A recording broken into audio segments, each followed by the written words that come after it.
Paz y bien, hermanos. Hoy estaremos platicando del tema 7 sobre el curso de formación de predicadores. Y el tema se llama Cumple bien tu ministerio. Como dice en 2 Timoteo 2:9, la palabra de Dios no está encadenada.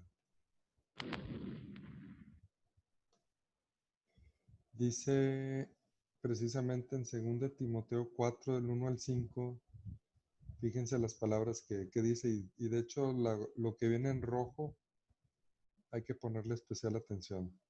Dice, te conjuro en presencia de Dios y de Cristo Jesús, que ha de venir a juzgar a vivos y muertos por su manifestación y por su reino. Proclama la palabra, insiste a tiempo y a destiempo, reprende, amenaza, exhorta con toda paciencia y doctrina, porque vendrá un tiempo en que los hombres no soportarán la doctrina sana, sino que arrastrados por sus propias pasiones, se harán con un montón de maestros por el prurito, o sea, deseo constante y a veces excesivo de oír novedades. Apartarán sus oídos de la verdad y se volverán a las fábulas. Tú, en cambio, pórtate en todo con prudencia, soporta los sufrimientos, realiza la función de evangelizador, desempeña a la perfección tu ministerio. Palabra de Dios. Fíjense, vamos ahora a ver un poquito más a detalle algunas palabras. De entrada, San Pablo le empieza diciendo a Timoteo, pues unas palabras muy fuertes, o sea, dice, te conjuro en presencia de Dios vivo, de Dios. O sea, aquí le está diciendo, esto que te voy a decir es de suma importancia, por eso te conjuro en presencia de Dios y de Cristo Jesús. Y también dice, proclama la palabra. ¿Cuándo? A tiempo y a destiempo. Reprende, amenaza. ¿Se acuerdan que platicamos de que si se valía amenazar? Sí, también es un elemento la amenaza, pero con paciencia y doctrina. Sí. Es uno de los recursos. El último, si quieren, el último, pero no se descarta también. Si a través del miedo a ir al infierno acerca a la persona al reino de Dios y en el camino se va enamorando de él, pues qué bueno, ¿verdad? Dice, porque vendrá un tiempo que los hombres no soportarán la doctrina sana, sino que arrastrados por sus propias pasiones se harán con un montón de maestros. Pues parece que estos tiempos ya llegaron, ¿verdad?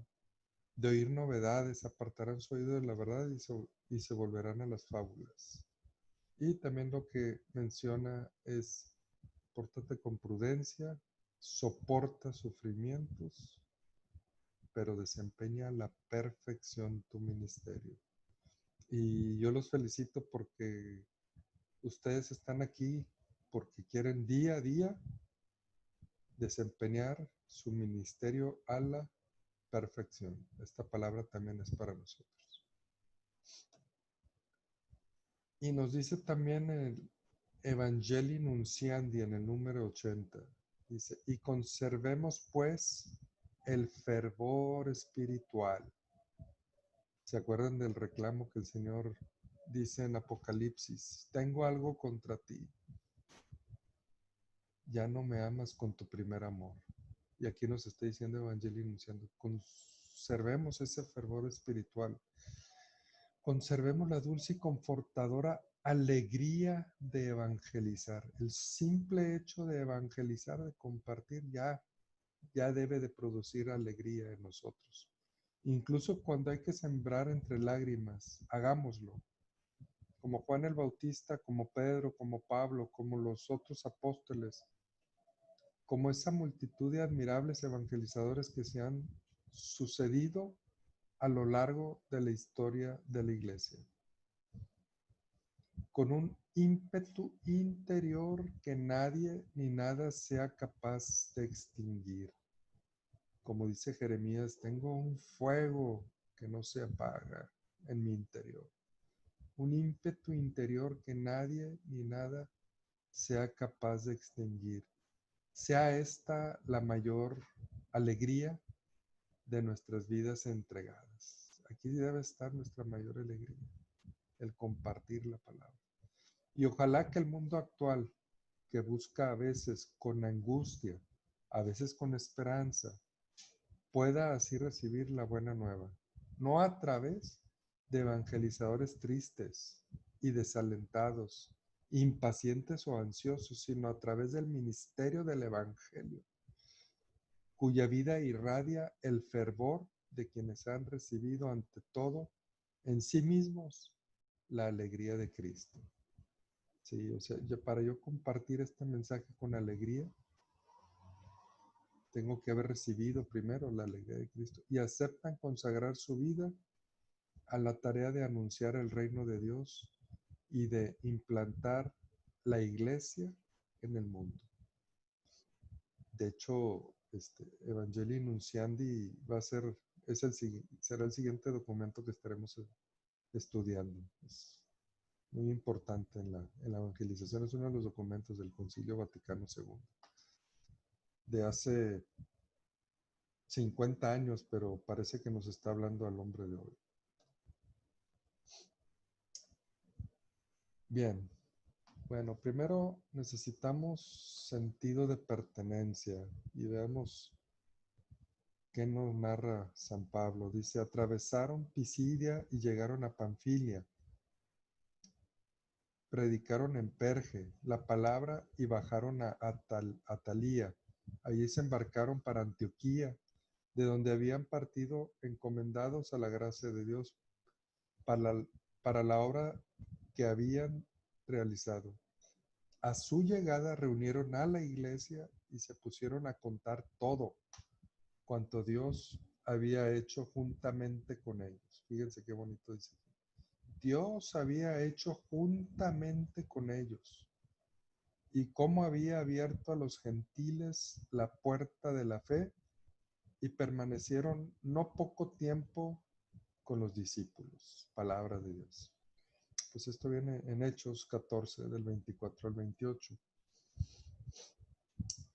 Fíjense que esta es la comunidad de Antioquía, es decir, Pablo y Bernabé tenían su comunidad.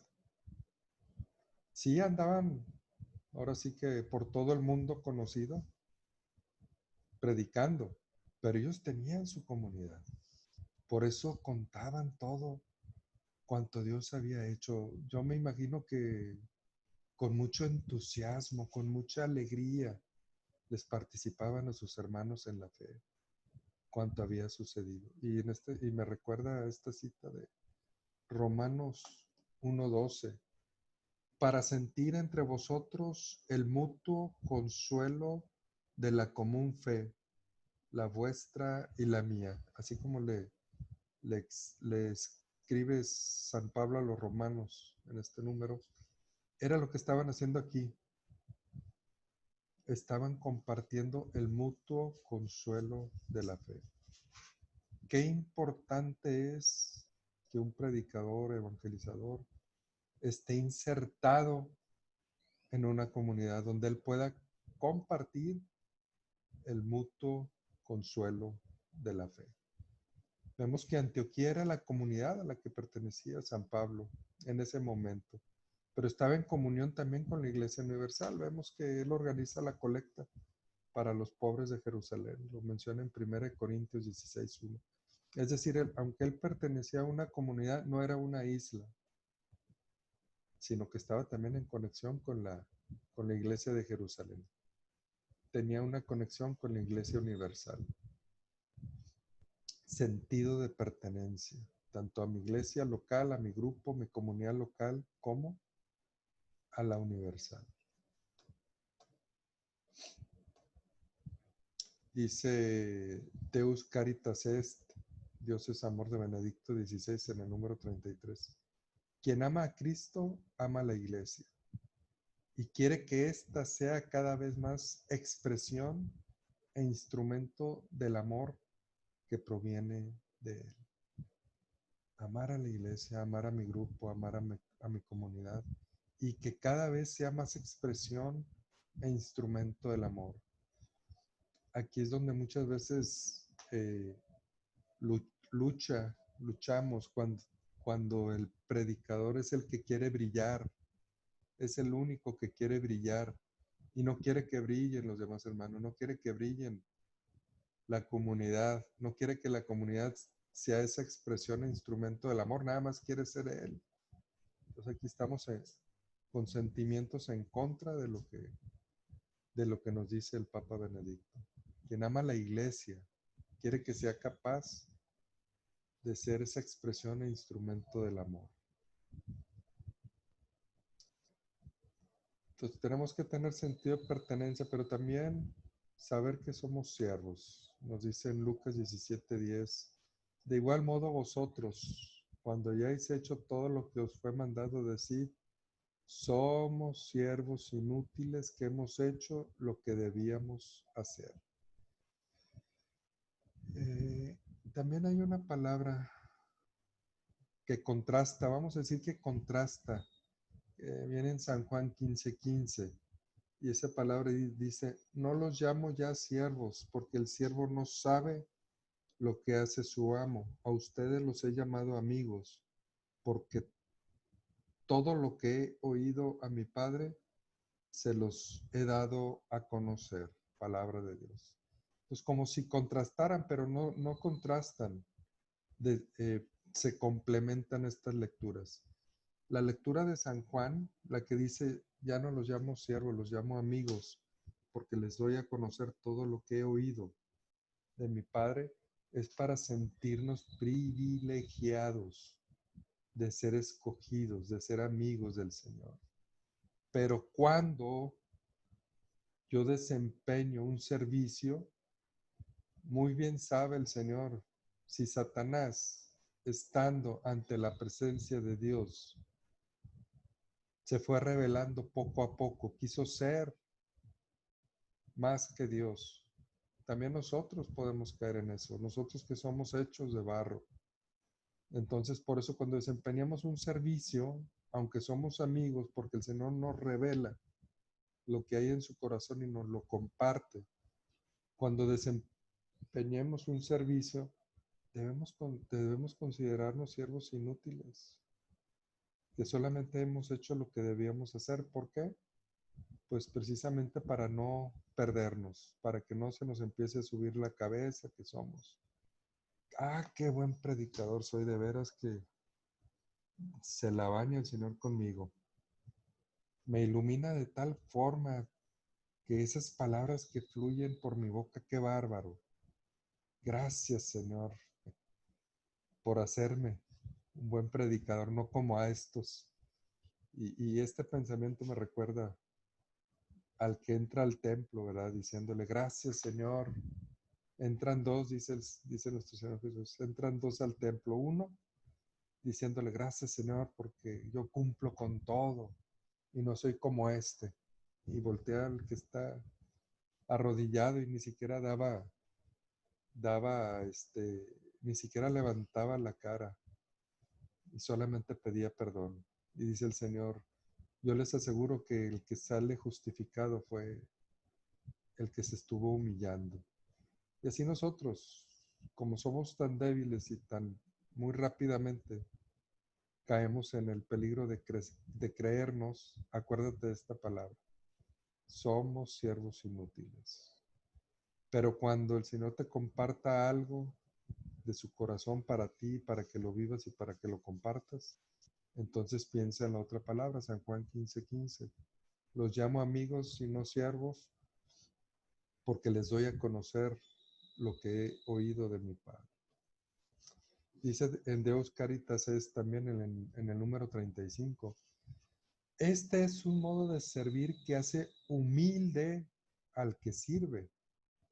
No adopta una posición de superioridad ante el otro. Acordémonos que Cristo ocupó el último puesto en el mundo, la cruz. Y precisamente con esta humildad radical nos ha redimido y nos ayuda constantemente. El poder de ayudar no es mérito suyo ni motivo de orgullo. Está hablando de quien ayuda. Esto es gracia. ¿Sí? Esto es una gracia de Dios. Le aliviará saber que, en definitiva, Él no es más que un instrumento en manos del Señor. Somos un instrumento en manos del Señor. Hará con humildad lo que le es posible y con humildad confiará el resto al Señor. El resultado depende del Señor, pero nosotros tenemos que poner nuestro mejor esfuerzo. Quien gobierna el mundo es Dios, no nosotros. Nosotros le ofrecemos nuestro servicio solo en lo que podemos y hasta que Él nos dé fuerzas. Sin embargo, hacer todo lo que está en nuestras manos con las capacidades que tenemos es la tarea que mantiene siempre activo al siervo bueno de Jesucristo. Nos apremia el amor de Cristo. Segunda de Corintios 5:14. Fíjense la humildad. Hace humilde al que sirve, no en posición de superioridad. Ver el ejemplo de Cristo que ocupó el último puesto. Y no es que seamos muy buenos, sino que esto es una gracia que nos viene del Señor, porque somos instrumentos en manos del Señor. Hacemos lo que es posible y confiamos en Él. Hacemos todo lo que está en nuestras manos, porque es la tarea que nos mantendrá activos al siervo bueno de Jesucristo. Somos siervos. ¿Y qué significa ser siervo? Número 1, somos colaboradores de los líderes o coordinadores. Muchas veces el predicador o evangelizador no es el líder o el coordinador del grupo o de la comunidad. Entonces, no debemos de entrar en una disputa por ese puesto, o sea, darle el lugar que tiene el líder o el coordinador en tu comunidad. Él es el líder, ¿sí? Él es el líder de la comunidad. Nosotros nada más colaboramos para dar el mensaje.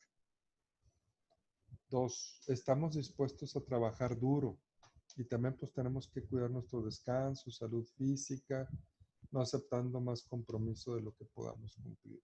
3, esto es importante. No esperes reconocimientos. Nuestro reconocimiento es cumplir la palabra del Señor. Dale siempre la honra a Dios. Muchas veces vienen y te dicen, qué bien predicaste, ¡ay, qué bárbaro, qué bueno, qué mensaje, qué iluminación! Etcétera, etcétera, etcétera. Tú siempre darle la honra a Dios. Dice, pues toda la gloria, todo esto es del Señor. Él es el que me inspira, Él puso mis palabras. Él es el que hace que yo predique. Dale siempre la honra a Dios. El que tiene que ser apreciado y amado se llama Jesús, no fulanito ni sutanito. Él es el que tiene que ser apreciado y amado. Y también formar discípulos que sigan a Jesús. Sí, esto es importante, formar discípulos que sigan a Jesús. Dar más de lo que recibes para que se cumpla lo que dice en Hechos 20:35. Hay más alegría en dar que en recibir. Bueno, hemos visto que A, sentido de pertenencia. B, somos siervos. Sentido, pues somos siervos. Y ahora vamos a hablar de la C, somos profetas. Y dice Lumen Gentium en el número 35, que este también es del Concilio Vaticano II. Los laicos cumplen también su misión profética evangelizando con el anuncio de Cristo comunicado con el testimonio de la vida y de la palabra. En los laicos esta evangelización adquiere una nota específica y una eficacia particular por el hecho de que se realiza en las condiciones generales de nuestro mundo. Nosotros, los laicos, somos esos brazos que el Señor quiere alcanzar a llegar a todos esos hermanos que no se acercan a la iglesia, ¿sí? Los que van a misa, pues bueno, de alguna manera pueden escuchar el mensaje, aunque sea cada domingo. Y también a ellos tenemos que evangelizar, pero principalmente, fíjense, con los que no se acercan, ahí nosotros somos esos brazos, somos ese medio por el cual podemos llegar a dar ese mensaje de amor del Señor. Y aquí usa dos palabras importantes cuando hablamos de evangelizaciones: anuncio y testimonio. Son inseparables. Y no se puede anunciar sin el testimonio. Testimonio es como que la confirmación de eso que me estás diciendo, me lo estás confirmando con tu vida. ¿Qué significa ser profeta? El significado bíblico de profeta deriva del hebreo compuesto de los vocablos naví, que indica al que es inspirado por Dios, y roé, que significa vidente. En este sentido, profeta es el que mira a través de Dios. Ahora bien, veamos el significado en griego. La palabra profeta deriva del griego profetes, que significa mensajero o portavoz. El profeta no crea los mensajes, debe transmitir el mensaje de Dios. Como le dice el Señor a Moisés en Éxodo 7:2, tú le dirás cuanto yo te mande. Las principales características del profeta son la escucha, la docilidad, la fidelidad y la confianza.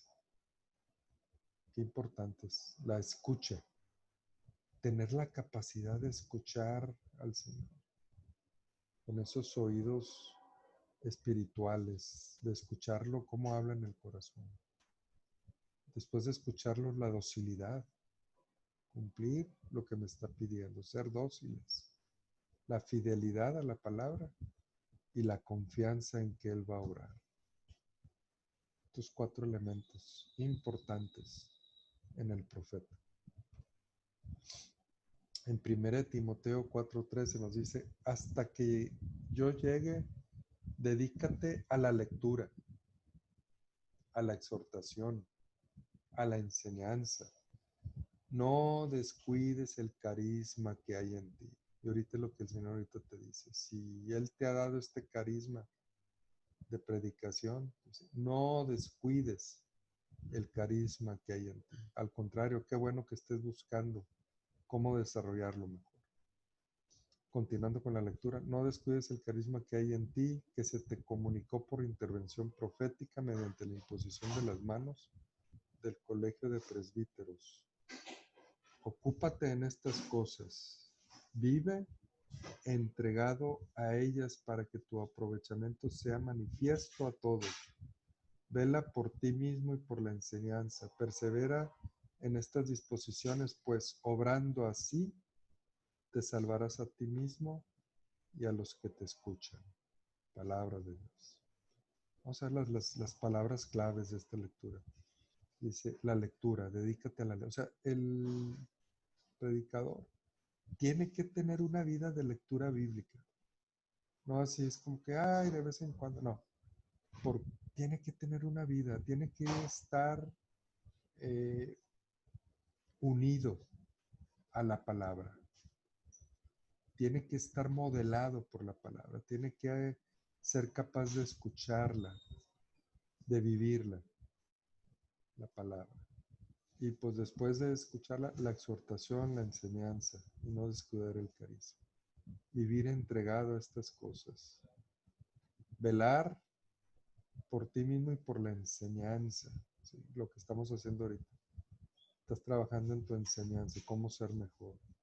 Pero fíjense, porque obrando así te salvarás a ti mismo. ¿Por qué te vas a salvar a ti mismo?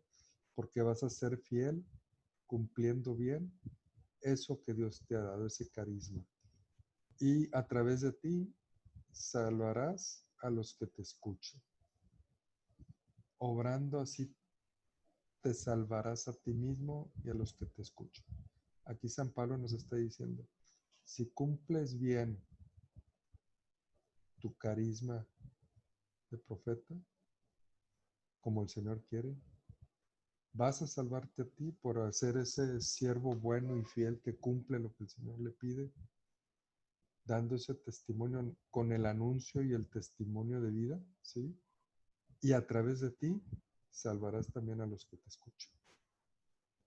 Esas palabras, este ministerio es un medio, un instrumento del Señor para que te salves tú y a través tuyo se salven más personas. Así de importante es. Tenemos que darle gracias al Señor por este gran regalo que nos ha dado.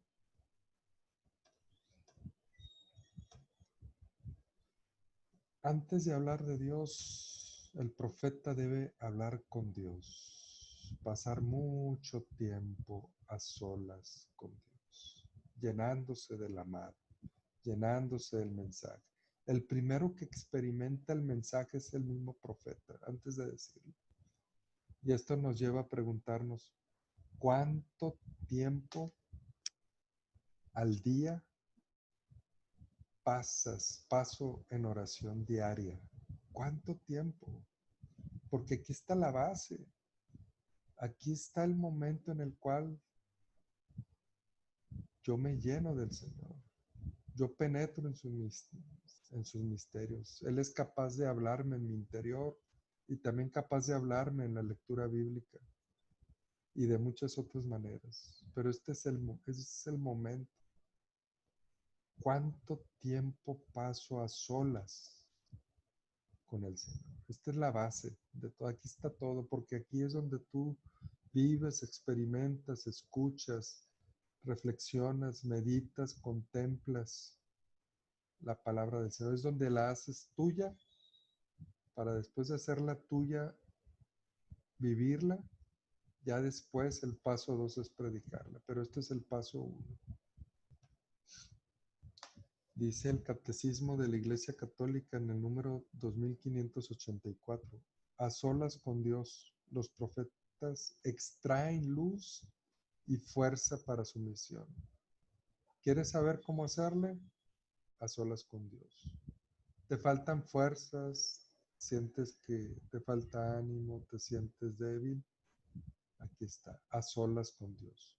Su oración no es una huida del mundo infiel, es sino una escucha de la palabra de Dios. Es a veces un debatirse o una queja y siempre una intercesión que espera y prepara la intervención del Dios Salvador, Señor de la historia. Y aquí hay varias citas. Fíjense. Siempre una intercesión que espera y prepara la intervención del Dios. La batalla por las almas, primero, tiene que ser una batalla espiritual, porque por mucho que hablemos, ¿qué pasa si esos oídos que van a escuchar el mensaje están sordos y ese corazón también no quiere escucharlo? Primero hay que doblar rodilla, primero hay que interceder para que el Señor abra esos corazones, abra esos oídos, para que quite los obstáculos, para que aquellos que van a escuchar el mensaje puedan llegar y tengan la disposición de escucharlo. Primero se gana la batalla espiritual, ¿sí? Porque dice la palabra del Señor, en vano se esfuerza el albañil si el Señor no construye. Y nosotros somos ese albañil que aunque vamos a predicar, primero tenemos que ganar la batalla espiritual. Tenemos que ganar la batalla con la intercesión. Primero tenemos que sacar el mensaje de Dios, conocerlo, vivirlo, qué es lo que quiere decir y también después interceder a quienes se les va a dar ese mensaje para que esa palabra llegue como esa lluvia y no regrese a él hasta que dé fruto. Y después de esta intercesión fuerte, esta batalla espiritual, Ahora sí, ya sacaste el mensaje, ya intercediste, ya estás listo para ir a dar ese mensaje de Dios. Ya está ganada la batalla porque el Señor va a obrar gracias a que hay una persona que intercede, que estás intercediendo para que Él obre. Prepara la intervención del Dios Salvador, Señor de la historia. Puntos importantes nos da aquí el Catecismo de la Iglesia Católica. Los mejores mensajes surgen al escuchar atentamente la palabra de Dios. Es un tiempo específico, largo, de estar a solas con Dios. Pero además de este tiempo específico, es un diálogo continuo con Dios a lo largo de todo el día. Estar siempre abiertos a escuchar su mensaje. Dice la palabra del Señor, los verdaderos adoradores adorarán en espíritu y en verdad. Y esto significa aquí, no nada más es en un tiempo específico, sino te conectas con Dios, te conectas al Wi-Fi de Dios y sigues conectado las 24 horas. Somos profetas porque también encuentra la manera creativa de comunicar el mensaje. El profeta recibe el mensaje, observa e intuye la forma de comunicarlo usando diferentes recursos para impactar, o sea, para que llegue el mensaje, impacte el mensaje a quienes se dirige. Por ejemplo, Natán le cuenta una historia al rey David, ¿sí? Cuando él tomó a la mujer de Urías, fue y le plantó, no lo fue a acusar directamente, primero le contó la historia del que roba la única oveja que tenía su vecino para dársela en banquete a sus invitados mientras él tenía muchas ovejas. Entonces le cuenta esta historia y le pregunta a Natán al final a David, ¿y qué vas a hacer, rey? No, ese merece la muerte, etc. Ya que David condena a ese hombre que había obrado así, Natán le dice, pues ese hombre eres tú. Sopas. ¿Sí? Otra forma, dice, Elías manda construir un altar, pone leña, manda que la mojen la leña y luego pide a Dios que responda con fuego. Sí. Esto es confianza en que Dios va a obrar, aunque la leña está mojada, arde después esa leña. Eliseo manda a Naamán bañarse 7 veces en el río Jordán. El cántaro en manos de Jeremías y el gesto del deportado que da Ezequiel en el capítulo 2. O sea, son maneras creativas de hacer llegar el mensaje.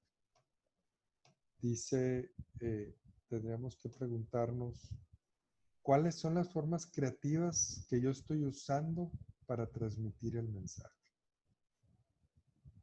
Bueno, aquí estoy partiendo del punto, estamos obviando de que yo ya sé cuál es el mensaje, que yo ya oré, que ya lo discerní, ya sé qué quiere decirle el Señor. Ahora es cómo lo voy a transmitir, de qué forma creativa, qué estoy haciendo para involucrar a mis oyentes en la predicación, qué recursos estoy usando para fijar el mensaje en la mente de los que me escuchen. Estas 3 preguntas son muy buenas hacérnoslas ya cuando tienes el mensaje, o sea, busca cómo contestar estas preguntas porque te van a dar luz de cómo transmitirlo. Se recomienda el uso de dinámicas, estos símbolos para desarrollar una predicación efectiva.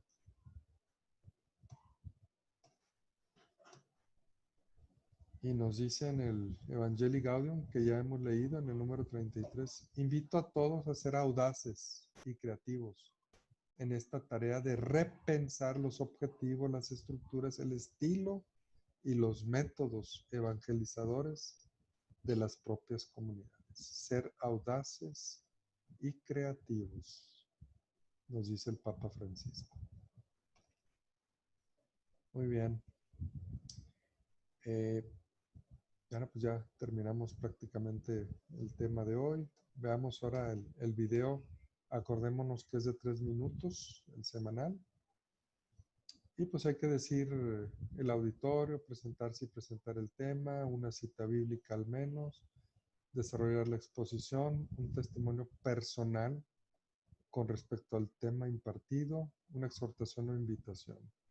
O sea, hacia dónde los vamos a llevar con la predicación, a hacer qué, a creer en qué, a qué nueva actitud. Y en esta semana vamos a profundizar con la técnica E con preguntas al texto. ¿Sí?